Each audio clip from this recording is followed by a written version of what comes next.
Hi, I'm DV LeBron with the Ellis Talker Show. Today, I have a very special guest, Miss Dana Diaz, who has come on to do a little something different on the show. Domestic violence is affecting so many people nowadays. There's so much generational trauma that has been caused through domestic violence. Dana is a survivor. She's been through it, and she saw it for 25 years in her marriage. So I wanted to have her on. She has written books. She's authored on this. She has lived this. She is living a life to try to help people who are going through this. So I wanted to have her on to kind of speak about her experience and how, if you're being abused, how you can see it, how you can get help, and how you can break that chain of violence. How are you, Miss Dana? I'm doing well tonight. How are you doing? I'm good. Thank you so much for coming on my little old show. I wanted you to come on and talk your amazing story of survival. There are so many women that are going through this right now, Yeah. and I'm hoping that maybe if one sees the show, they have the courage to jump out. And so, can you go ahead and give me just kind of a brief introduction about you? Yeah, absolutely. I'm just a plain old person. I'm a mother of a 20-year-old. I have two cats that hang out with me while I write and podcast all day. And I am happily remarried now. Despite my previous circumstances, I am in a very healthy, loving relationship. So life is good. I cannot complain. And yeah, I'm just trying to create awareness. It is Domestic Violence Awareness Month. So I think it's important for people to understand what domestic violence or abuse or any kind of toxic circumstances look like, not just from the outside, but from the inside, because they are two different things for sure.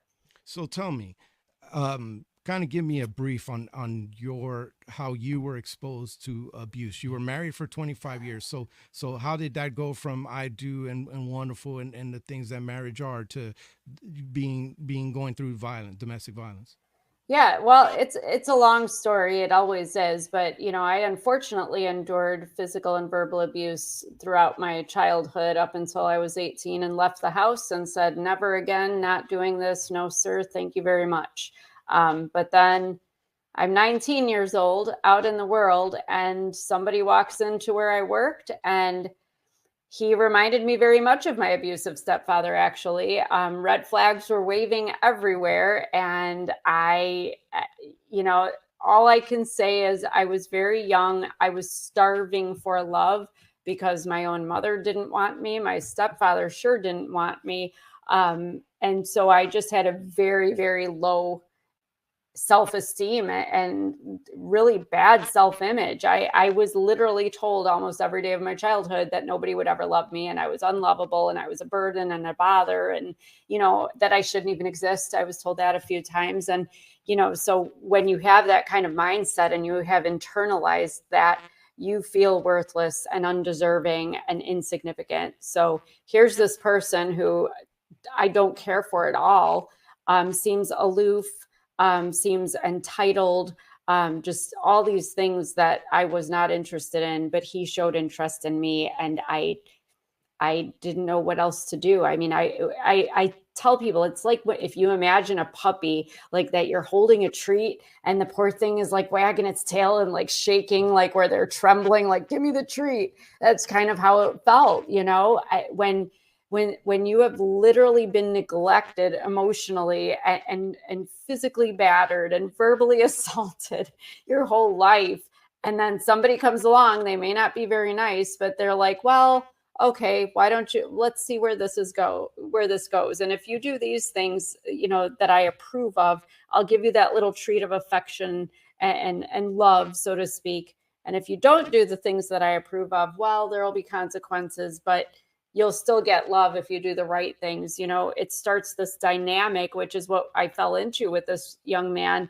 Of It was a constant push and pull, where I was learning as I went that, okay, if I did and said things this way, his way, and followed his so-called rules, then he would reward me. He would treat me nicely. There would be a lot of affection, you and me against the world, and you're the one, and all this nice stuff that I needed to hear. But boy, if I did something he didn't approve of, or that was outside the realm of what he wanted me to be, then I would get the silent treatment, or there would be holes punched in walls, things thrown across the room. It started with little stuff like that. I guess I was just primed for it because I had been through so much worse in my childhood, and I watched my mother, enable it and turn her head or excuse it. So here I was doing the same thing. Oh, he just had a bad day. Well, maybe if I hadn't provoked him, if I hadn't said that, or if I had done this better, then it would be different. He wouldn't Yeah, get was mad. it like, was it was it something that came on gradual? And from your experience, is it normally a gradual thing, or can it Yes. be immediate? I think it can go both ways, but typically with narcissists, specifically with narcissists, that's a tongue twister. It's Mhm. insidious. What they do, it does start as the little stuff. It might just be a little disapproval here and there. It might be throwing something across the room. But as time goes on, what they do is they push their bounds just a little bit more. So every time something happens, it's not so extreme that you're like, I'm out of here, I'm leaving, that's a deal breaker. It's to the extent that I didn't like that. I hope that never happens again. I wish it hadn't just happened, but it's not enough for me to leave. So then they think they've gotten away with it. So then the next time they have an outburst, it's just a little worse. It's a little worse. It's a little worse, to the extent that, yeah, when it started, I wish all it was throwing a CD across the room at me. By the end, there's guns, there's knives, Oh there's God. all kinds of things and threats on my life. So it absolutely gets worse, but that's how narcissists work, because they can't lose you. They can't risk having to start over and relearn someone else when they've got time invested in training you to do things and to act and be the person that they want you to So be. do you think that these flags, we see them and miss them, or as far as people who experience your abuse? I think it's different for everybody. I mean, I saw them. I mean, he was a red flag. I mean, literally the second I met him. Yeah. But my need to have love, I was like, well, let me give it a shot, because I had been trained, and this is the thing about abusers. They always eh, they they almost brainwash you. Their gaslighting and their manipulation always make you second guess yourself. So even though you have a strong idea about something or a strong gut feeling, you're always double guessing it. Because I was in the situation of, okay, I don't like him. I think he's a red flag. He reminds me of my stepfather, which is not a good thing at all. Like, not even close. We're the most vile human being I've ever met. But Mhm. maybe I'm being too critical. Maybe I'm being judgmental. I don't know him. All these things go through my head. Like, I have no other options. Let's see where this goes. I don't tell people so much to, like, here's a list of red flags. If he's wearing a Rolex or driving Mm. the red flag is your gut. If you meet people, you either click, or, you're indifferent, or some people you're just like, I don't know why, I just don't like this person. But why don't we do that when we're dating? We try to force situations where we're not clicking. I mean, like, my few best friends that I have, we met, and it just I use the Easy. word click, but Like, it was automatic. Like, I'd known them forever. We could finish each other's sentences. Why don't we do that for dating? Why do we try so hard to fit into somebody's mold, or to make them fit in our mold? I have no idea, because we all want love, I suppose, to some extent. yeah. Some of us were just more desperate, like me, and others are not. But boy, it's not about red flags. It's just about listening to your gut. If somebody does not give you a good vibe, they're not your person. Did and how did and you mentioned this narcissism, you mentioned gaslighting, how was that used against you to break you down? Because maybe that women don't understand what narcissist is or how they work. Right. And we should explain that, because I actually get annoyed at how often the word is used and it's not used correctly. On a very basic level, a narcissist is somebody who needs to feel superior and above everybody, exalted and important, for whatever reasons, but they will go about it in different ways. But what I'm talking about are the malignant narcissists, because there are narcissists that aren't bothering anybody. And I always liken it to tumors. Like, you can have a tumor, a benign tumor that's there, but it's not bothering you. Whereas a malignant tumor is going to cause you problems, and it might even kill you. You absolutely want to cut it out of your body or out of your life. So we're talking about the malignant narcissists, because I know some narcissists that are the benign ones. They're not bothering anybody. And honestly, they actually do look as good as they think they do. So you can't hate on them. But the malignant narcissists are going to use every tactic, that they can, to diminish you so that they can control you. So if So with the gaslighting, like, let's start with that, because that is another term that's commonly used or misunderstood. It actually came from an old movie from like the 1940s, I think, called The Gaslighter. In the movie, the husband wanted to make the wife think she was nuts so that he could fill her head with his own ideas of, how he wanted her to be or whatever.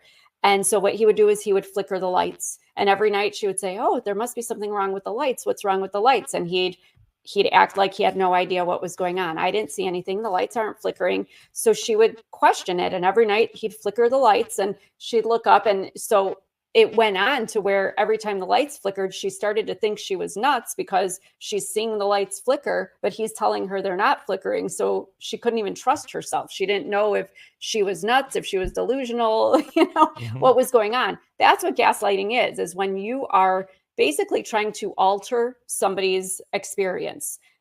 It could be something as simple as me saying, "I didn't like when you said this to me."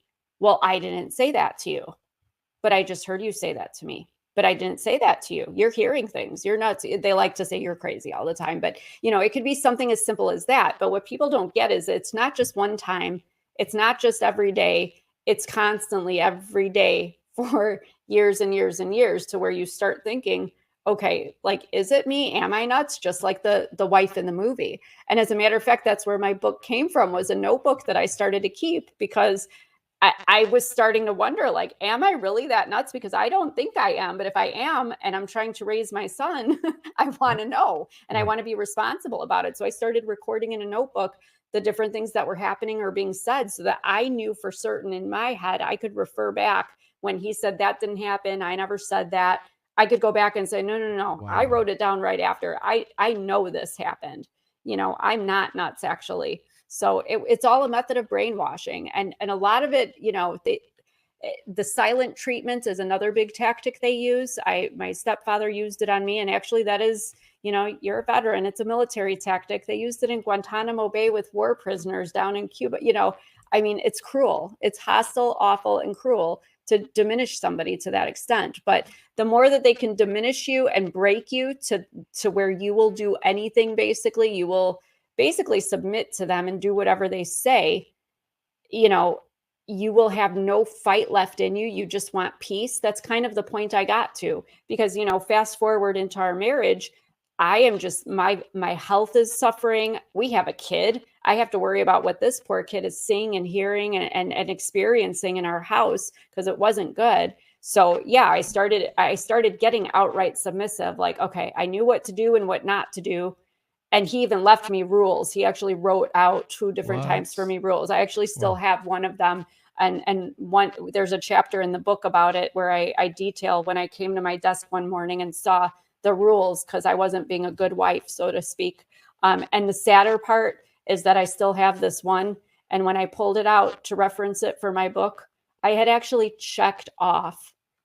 I had checked it like a to-do list, because I just wanted peace in our house. And I thought, if I could make him happy, whatever it is that I need to do to make this man happy, maybe then he'll treat me good. Maybe then my son won't have to see and hear all this stuff. Like, you just want some damn peace. You know what I mean? So in this, and I mean, this is so intense, Dana. So, I mean, in all of this, and he's got you brainwashed, you're checking off a list. I mean, you're being submissive, you're doing what he says. And when does the light go off, and how does somebody escape this?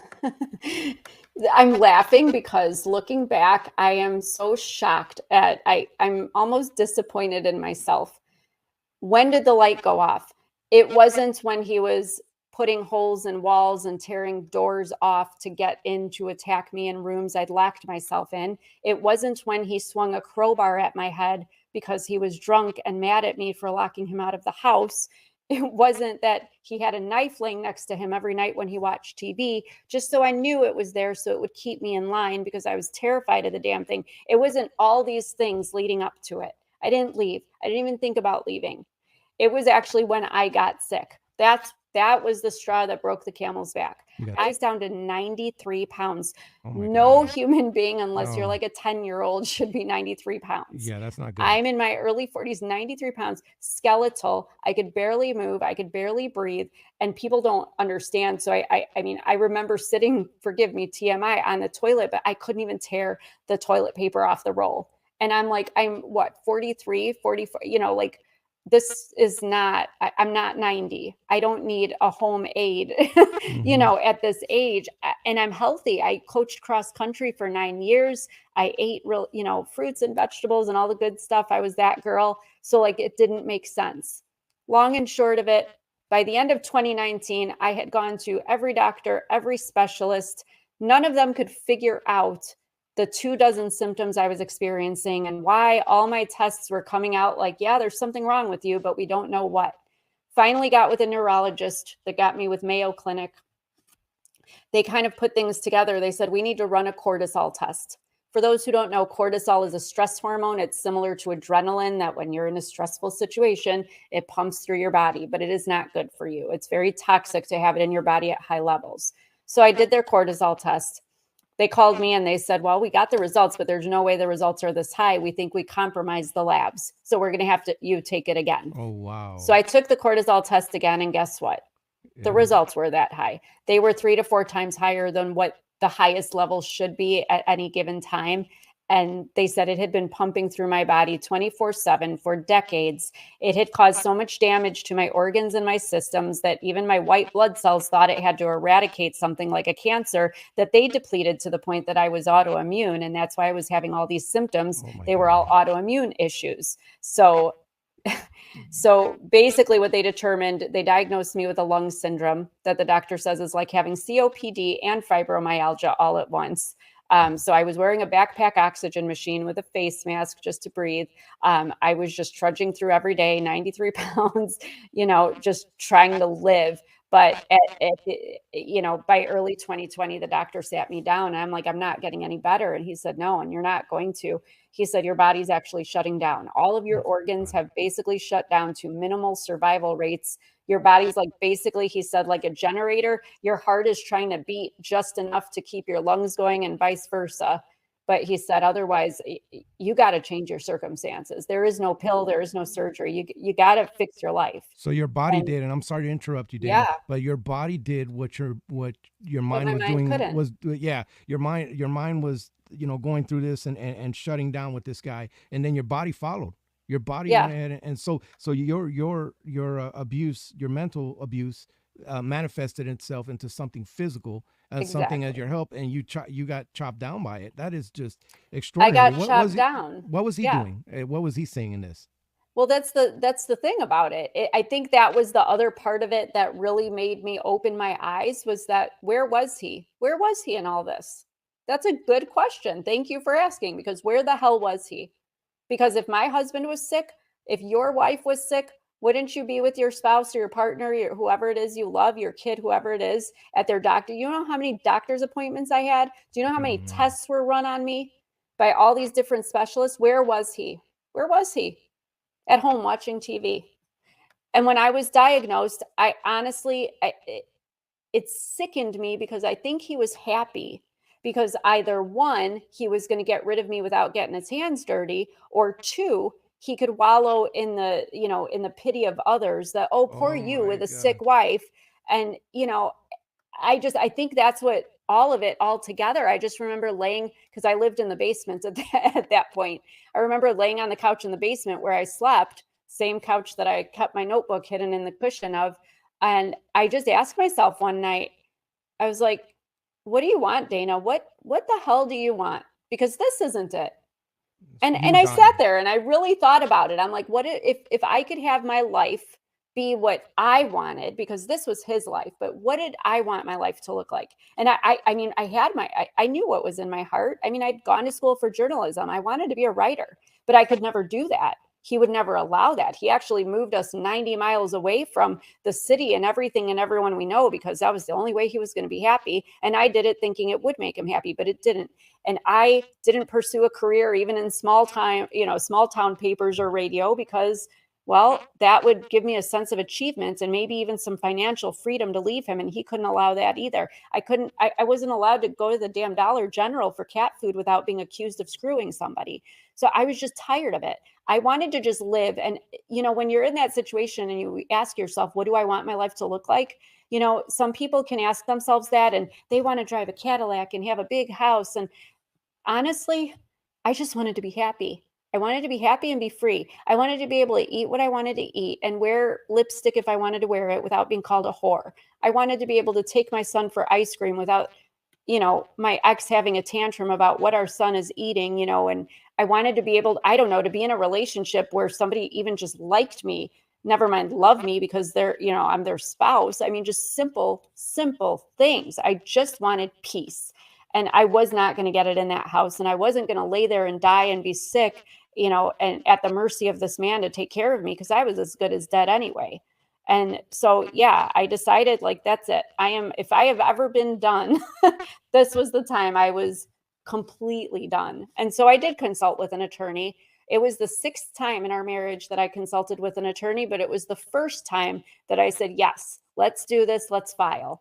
Only the complication was that I had to get some things in order because I was the primary breadwinner because he had decided 4.5 years before that he didn't need to work anymore. Wait. So he's putting you through this abuse. He's got you to the point where you're almost like dead. You're dying. Your body is shutting down, and you're the one who's providing too. Yes, he stopped working. He said he worked for 17 years, and it was his exact words were, "It's your turn, Mama. Get to it." So yes.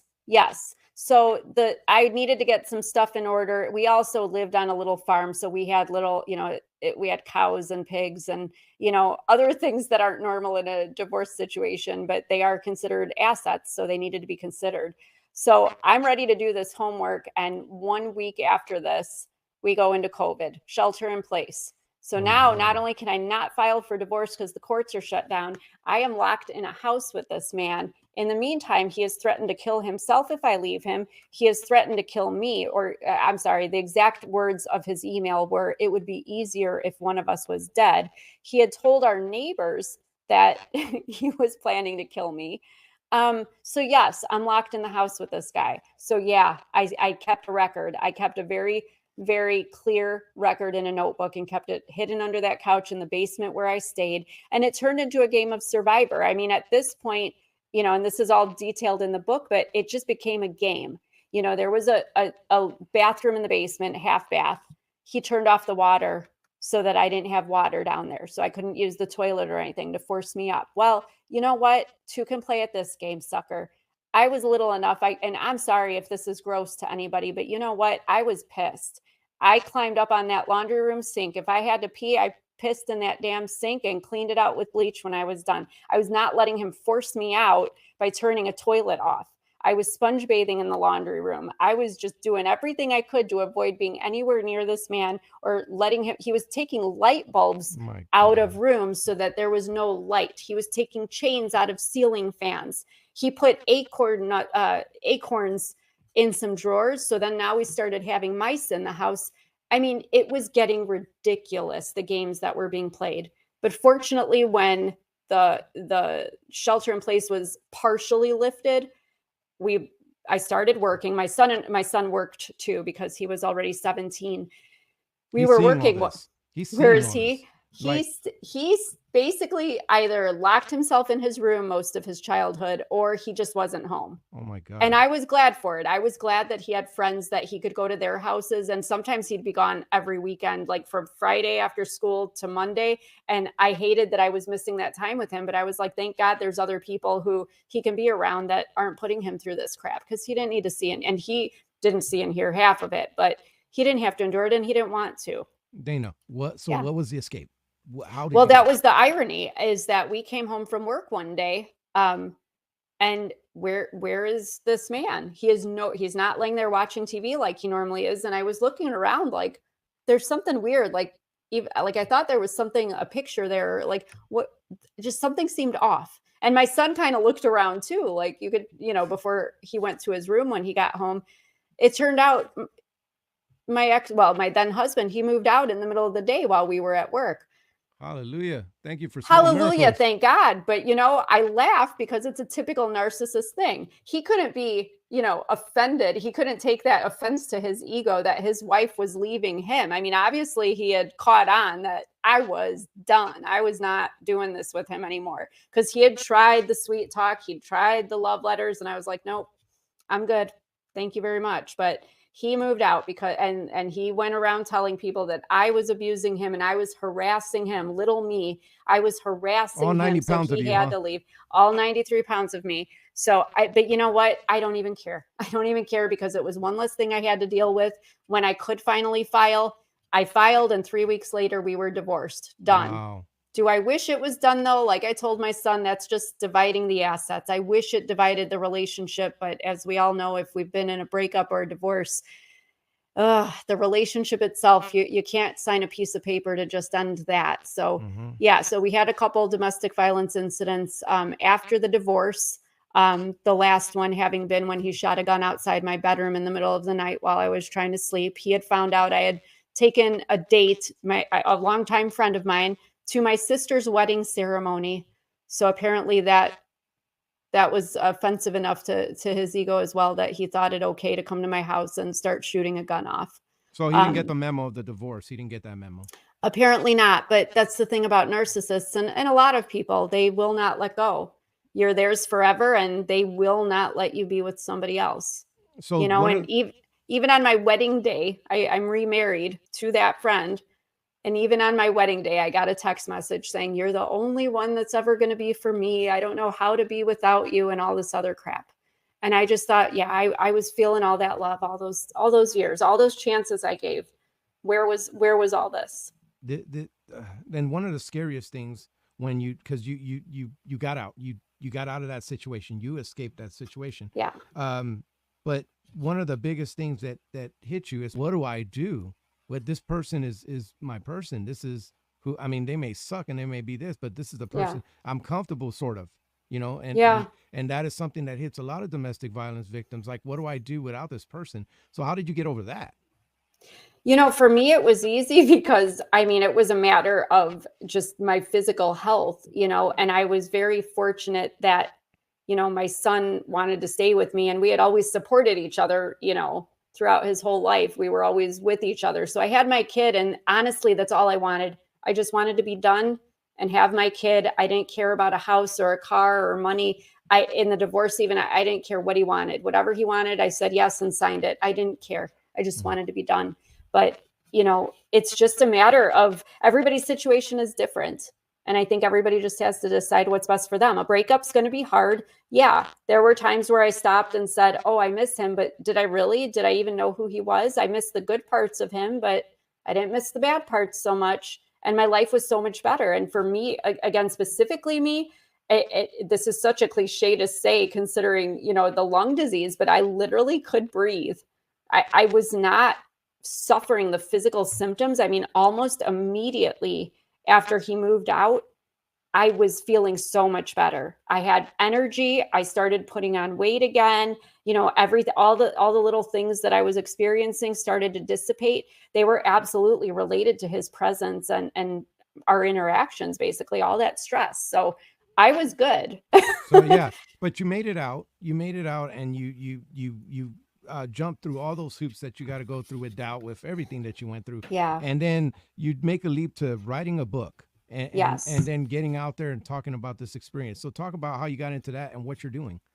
Well, yeah, I took that journal that I was keeping under the couch cushion just in case something happened to me and for my sanity. And I started elaborating on the stories because, I would tell people after the fact, since I was allowed to have friends and could be out in the world again. And I was finding out that so many other people, either knew somebody or had a friend or a somebody else was going through a similar situation. But I think what most shocked me and what I felt responsible to do was really relay this information about how, you think you're doing something noble staying for your kids, or you think you can't make it without them. But I mean, this affected my health. And I'm like, I don't want anyone to think that they're just going to go unscathed or with just some effects of mental issues or whatever. It definitely can affect your physical health in a bigger way sometimes. I mean, was the depression fun? No. Was the CPTSD fun to get through? No. All these, anxiety? No, that sucks. But the physical health, I'm going to live with this the rest of my life. And granted, I'm better, but I mean, you could hear the raspiness in my voice. There are some days I have a conversation with somebody and I'm completely winded and dizzy after because I can't get enough air. I don't like that I have an oxygen machine sitting next to my bed just in case I need to breathe. I mean, that sucks at my age. I'm still in my 40s. But I think it's important to show people too that yeah, I am proof, literal proof that you can survive, you can thrive. I never imagined my life would be when I sat in that basement and thought about what do I want my life to look like. I never thought I'd live it. And it's only been 3 years, by the way, and I'm living it plus some. And it's amazing. It's liberating. It feels good. I feel true to myself. I'm who I was always meant to be, and it's never too late. And so I just want people to understand all of these things. So, if anything I've said resonates or anything I've written resonates with somebody, I said from day one with the book, if one person reads that book and gets out of a toxic situation, my work is done. And I remember the exact name of the first person to tell me that they had enough strength to leave after reading my book, but there's been numerous after. So I will never stop talking about it, and I will never stop preaching on any podcast that will have me on. And, I'm writing 2 more books that'll be out next year. I just want people to understand what this looks like, but more importantly, that they can live so much better of a life if they really want to. Dana, your story has been amazing. I don't even have words for it. I'm just so glad and so thank you, Jesus, that you are out of that situation and that you are living your life and you found happiness and love again, Yes. which is probably the biggest part of this story. That after all this abuse, you went and found love again. So this is amazing. And then you wrote a book and you're trying to help people. You can go to danasdiaz.com, and I've been scrolling this the entire show. If you want to get her book, if you want to find out what she's doing, and find out more information. And Dana, I mean, I can't even, this has been so informative. I hope that if one woman, look, or man or whatever, if you're being abused and you're going through this, I mean, reach out to people, look for hope. I hope that Dana's story gave you a light. Maybe it kicks that light on to where you start keeping your journal and you start showing your voice. Wow. So, Dana, Yeah. I appreciate you coming on my show. This is the part of the show where I give you the mic and let you talk directly to the people of Ellis County. Well, I don't know what to say other than what I tell people all the time is just to remember that your words have impact, your actions have impact, and I really hope that you I just want people to be kind to each other. It's not that hard, but for some reason people have a difficult time doing that. But mostly I want to speak to anybody who's in an abusive situation or might know somebody who is. Just it's unfortunate how common it is, but absolutely there are resources in every community. Nobody will go without shelter. Nobody will go without food or clothing or anything that you or your children need. There's even organizations that take your pets and foster them until you're able to establish a new home. So, I mean, there are absolutely resources for everybody. You can get the help to get out. Just reach out to somebody you trust, whoever that is, and find a way to get that help. Can they reach out to you, Dana? They can reach out to me and I will direct them the best that I can. Either on my website, you can email me from there, or go to my Facebook or Instagram links and message me directly. I absolutely will get you in touch with whoever I can to help you out. Well, there you have it. Thank you so much for coming on my podcast and talking about this subject and bringing awareness to it. I wish you the best going forward. Can you stick around after the show? Absolutely. And thank you for having me on. Thank you.